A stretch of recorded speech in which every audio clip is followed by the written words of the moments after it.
This video is brought to you by my website, aeroparts.com, high quality, genuine parts. This video is a 2-for-1. If you just need to change your headlight bulb in your Honda CR-V, I got you, no problem. I can show you how to do it. But if you run into an issue like I did, like here, a burnt wiring harness, no problem, I got you. We'll start with replacing the bulb. Now, first things you should know is the DRL, or daytime running lights, run off of the high beam right here. So if your high beam is out, you're going to have a DRL warning light on your dashboard. Now here is where the passenger side headlight bulb is located. This will unplug directly from your headlight bulb, and then you can remove this rubber grommet or moisture barrier to fully expose the headlight bulb. Once fully exposed, you can lift this up right here. You see that? Here's a very up close image of this. You lift this up off of this little metal locking area and you can remove your bulb from there. It's kind of hard to see it from up top, but I'll show you a close-up image right here. And that is it. You can just put it right back on and you can be on your merry way. But what happens when you go to change your headlight bulb and you run into this? This thing is called the headlamp socket. This can happen from time to time, and to replace them, they're part of the wiring harness, so you got to cut them off and wire in a new one. It's not that hard. This one I have the Dorman 84790. There are different brands.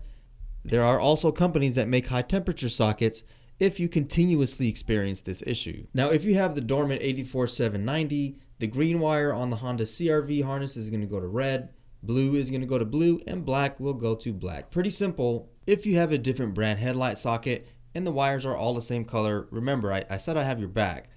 Top is going to be blue, left is going to be green, and right is going to be black. That's if you have the connector facing just like I have on the screen directly in front of you. Those are the colors right there.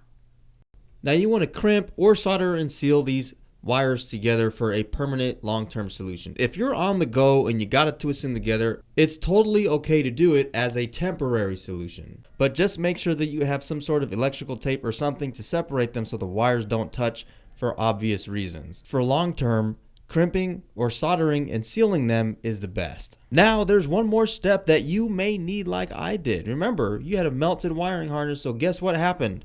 The fuse blew out. It's supposed to do that to prevent any serious damage or a fire. Here is the location of where the fuses that you will need to access right underneath the dashboard on the driver's side. Now the left and the right headlights, high and low beam, all have a different fuse. There's 4 different fuses and they're all 10 amp. Do not put any bigger fuse than 10 amp in there. Left headlight low beam is fuse number 17, high beam is fuse number 13.